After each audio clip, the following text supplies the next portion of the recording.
जय Hind and welcome to Moonstorm learning. दोस्तों, आपके मन में भी एक न एक बार ख्याल ज़रूर आया होगा, क्या एलियन सच में एग्जिस्ट करते हैं, और अगर हाँ तो वो कैसे दिखते होंगे। साइंटिस्ट के मन में भी ये सवाल ज़रूर आया, जिसके बाद वो निकल पड़े एलियंस की खोज में। उससे पहले चलिए जानते हैं यूनिवर्स से रिलेटेड कुछ बेसिक बातें। हमारा ब्रह्मांड इतना विशाल है कि हम बड़े पैमाने पर स्केल पर छलांग लगाए बिना इसका आकार नहीं बता सकते। अंतरिक्ष में इस विशाल दूरी को मापने के लिए किलोमीटर जैसा यूनिट भी पर्याप्त नहीं। इसके बजाय एस्ट्रोनॉमर्स यूज़ करते हैं speed of light as a yardstick, जो कि वो डिस्टेंस है जो कि लाइट के द्वारा ट्रेवल की जाती है 1 ईयर के इंटरवल में।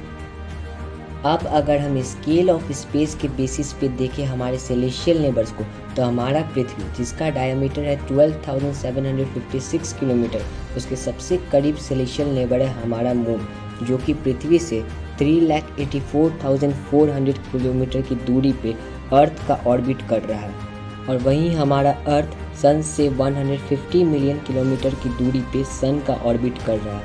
फिर दोस्तों आता है हमारा सोलर सिस्टम, जो कि स्पेस का 9 बिलियन किलोमीटर ऑक्यूपाई किया हुआ है। फिर दोस्तों आता है स्टेलर नेबरहुड। हमारे सन से जो नियरेस्ट स्टार है वो है प्रॉक्सिमा सेंचुरी, और करीब 2000 ऐसे स्टार है जो हमारे सन से 50 लाइट ईयर या उससे कम दूरी पे है। ये सभी मिल के बनाते हैं हमारा स्टेलर नेबरहुड। इसके बाद आता है हमारा मिल्की वे गैलेक्सी, जो कि 200 बिलियन स्टार्स का एक वास्ट क्लाउड है, जिसकी अक्रॉस से डिस्क चौड़ाई है 1 lakh light years and bulb space की डीपनेस है 2000 लाइट ईयर्स। इसके बाद आता है गैलेक्सीज का ग्रुप। हम जिस ग्रुप में रहते हैं उसका नाम है लोकल ग्रुप, जो कि करीब 10 मिलियन लाइट ईयर्स वाइड है। मिल्की वे गैलेक्सीज हमारे ऑब्जर्वेबल यूनिवर्स की ट्रिलियंस ऑफ गैलेक्सीज में से शायद एक है। गैलेक्सीज का क्लस्टर कई बड़ा भी हो सकता है, जिसे हम सुपर क्लस्टर के नाम से जानते हैं। हम जिस सुपर क्लस्टर में रहते हैं उसका नाम है Virgo super cluster. In millions of galaxies के बीच में जो इमेंस एम्प्टी एरियाज है उसे हम कॉस्मिक वॉइड्स कहते हैं। ऐसा माना जाता है कि सुपर क्लस्टर्स आपस में वास्ट वेव ऑफ फिलामेंट्स बनाते हैं, जिसके बीच में कई खाली जगह है जहाँ पे कोई भी गैलेक्सीज नहीं है। यूनिवर्स का ट्रू साइज आज भी एक मिस्ट्री है। इसका एक फ्रैक्शन ही हमें दिखता है, जिसे हम ऑब्जर्वेबल यूनिवर्स कहते हैं। साइंस की दुनिया का सबसे बड़े सवालों में से एक है कि क्या लाइफ यूनिक है अर्थ पे, या फिर ये किसी और दुनिया में भी अराइज हुआ है, और अगर लाइफ इवॉल्व हुआ है तो कहीं और इंटेलिजेंट बीइंग भी इवॉल्व हुए होंगे। वैज्ञानिकों ने एक्स्ट्रा टेरेस्ट्रियल्स को देखने और सुनने के लिए कई प्रोजेक्ट्स भी सेटअप किए, और मैसेज भेजा गया सिग्नल्स के रूप में स्टार्स को एलियंस को इन्फॉर्म करने के लिए। आइए जानते हैं इसमें किए गए फेमस अटेम्प्ट्स के बारे में। एलियंस की सर्च में जो पहला अटेम्प्ट किया गया था वो था सेटी, जिसका फुल फॉर्म होता है search for extra terrestrial intelligence. इस प्रोजेक्ट में पावरफुल रेडियो टेलीस्कोप्स का यूज़ किया गया था स्काई को स्कैन करने के लिए, ताकि एलियन सिविलाइजेशन के द्वारा ब्रॉडकास्ट की गई आर्टिफिशियल रेडियो सिग्नल्स को ढूंढा जा सके। सेटी प्रोजेक्ट 1960 से कंटिन्यूसली चल रहा है, मगर दूर दूर तक किसी भी एलियन सिग्नल्स का कंक्लूसिव एविडेंस नहीं मिला है, सिवाय कुछ फॉल्स अलार्म्स के। 10 नवंबर 1974 साइंटिस्ट का एक और अटेम्प्ट एलियन की सर्च में प्यूर्टो रिको के अरेसिबो ऑब्जर्वेटरी से किया गया, जिसमें जियांट अरेसिबो रेडियो टेलीस्कोप से एक binary coded message M13 star cluster की तरफ ब्रॉडकास्ट किया गया। M13 यानी कि मेसियर 13 स्टार क्लस्टर हमारे पृथ्वी से 25,000 लाइट ईयर दूर है। एलियन की खोज में ये एक सीरियस अटेम्प्ट से ज़्यादा एक पब्लिसिटी स्टंट था, क्योंकि इस मैसेज को जाने में 25,000 ईयर्स और फिर वापस आने में 25,000 ईयर्स लगेंगे। आइए जानते एलियंस को भेजे गए इस मैसेज में आखिर था क्या। इस मैसेज के सबसे पहले रो में 1 से 10 तक के नंबर्स बाइनरी में लिखे गए थे।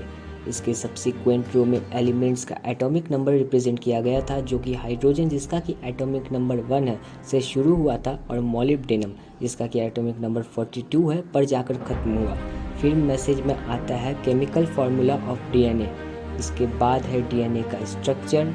डीएनए स्ट्रक्चर के बाद इस मैसेज में ह्यूमन बीइंग का फिगर, और 1974 के अकॉर्डिंग अर्थ का जो पॉपुलेशन है वो मेंशन किया गया था। इस मैसेज का फाइनल सेक्शन हमारे सोलर सिस्टम का इंफॉर्मेशन इंक्लूड करता है, जो कि बताता है कि हमारे सोलर सिस्टम में कितने नंबर ऑफ प्लैनेट्स हैं, उनका सन से क्या रिलेटिव डिस्टेंस है, और सोलर सिस्टम में अर्थ का क्या पोजीशन है। एंड में मैसेज भेजने वाले अरेसिबो टेलीस्कोप का ग्राफिक भी मेंशन किया गया था इस मैसेज में।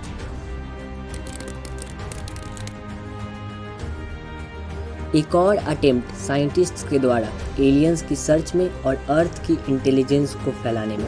रोबोटिक स्पेसक्राफ्ट पायोनियर 10 और पायोनियर 11 उड़ान भरते अर्थ से 1973 और 1974 में जुपिटर और सैटर्न को विजिट करते हैं। इसके बाद वे डीप स्पेस में चले जाते हैं। अगर कोई एलियन इंटरस्टेलर स्पेस से इनमें से किसी भी स्पेसक्राफ्ट को डिस्कवर करता है तो वह एक गोल्ड प्लेटेड प्लेग को पाएगा जो कि कुछ इस तरह दिख रहा होगा पृथ्वी के एक मैसेज के साथ। आइए जानते हैं इस सिंबल के सिग्निफिकेंस के बारे में। पायोनियर स्पेसक्राफ्ट में प्रेजेंट ये गोल्ड प्लेटेड प्लेग पर बनी इन सिंबल से साइंटिस्ट ने कई साइंटिफिक और जनरल चीज़ों को एक्सप्लेन करने की कोशिश की है मैसेज में। आइए जानते हैं हम कुछ बेसिक्स के बारे में। पहला ये सिंबल जो कि हाइड्रोजन एटम को सिंबलाइज करता है। इसके बगल में मैन और वुमेन के फिजिक का आउटलाइन भी है जहाँ पे बाइनरी में इनके हाइट का भी डिस्क्रिप्शन दिया गया है। प्लेग की लेफ्ट में आपको रेडियल पैटर्न जैसा दिख रहा होगा जहाँ पे 15 लाइनें निकल रही सेम ओरिजिन से जो कि पल्सर के पीरियड्स को रिप्रेजेंट करता है। पल्सर एक हाईली मैग्नेटाइज रोटेट करता हुआ न्यूट्रॉन स्टार होता है जो कि अपने मैग्नेटिक पोल से इलेक्ट्रोमैग्नेटिक रेडिएशन के बीम्स को एमिट करता है। और वहीं इन 15 लाइंस की लेंथ इनकी सन से रिलेटिव डिस्टेंस को बताता है जिनका कैलकुलेशन भी बाइनरी में ही होता है। प्लेग के नीचे बना ये सोलर सिस्टम का डायग्राम दिखाता है अर्थ के प्लान को पायोनियर स्पेसक्राफ्ट के साथ। ह्यूमन बींग्स के फिगर के पीछे स्पेसक्राफ्ट का सिलुएट है उसी सेम स्केल में ताकि स्पेसक्राफ्ट को मेजर करके ह्यूमन बींग्स के साइज का एक निष्कर्ष निकाला जा सके। तो ये थी कुछ बेसिक्स की जानकारी पायोनियर प्लेग के बारे में और उन साइंटिफिक अटेम्प्ट्स के बारे में जिससे साइंटिस्ट चले थे दूसरी दुनिया में जीवन की नई खोज भी साइंटिफिक एक्सपेरिमेंट के द्वारा। धन्यवाद।